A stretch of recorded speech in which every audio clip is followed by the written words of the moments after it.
নরসিংদীতে দর্শন করে বাবার হাত থেকে মেয়েকে নিয়ে হত্যা করে ফেলা হয়েছে, কিন্তু আমরা পর্যাপ্ত প্রয়োজনীয় উদ্যোগ দেখতে পাচ্ছি না। এটা তড়িৎ বিচারের মুখোমুখি করতে হবে, তা না হলে এই দর্শন আরো বেপরোয়া হয়ে যাবে।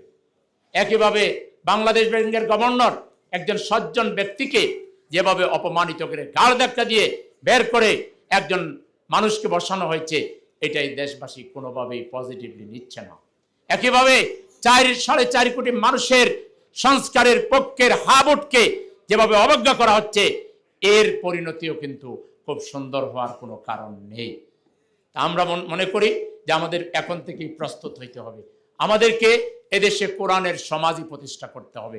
কোরআনের সমাজ প্রতিষ্ঠার মাধ্যমে দর্শন, দুর্নীতি, চাঁদাবাজি, টেন্ডারবাজি এগুলোকে উৎখাত করে নাগরিক অধিকার প্রতিষ্ঠা করে একটা কল্যাণ রাষ্ট্রের মাধ্যমে এই দেশকে শান্তি প্রতিষ্ঠা করতে হবে ইনশাআল্লাহ।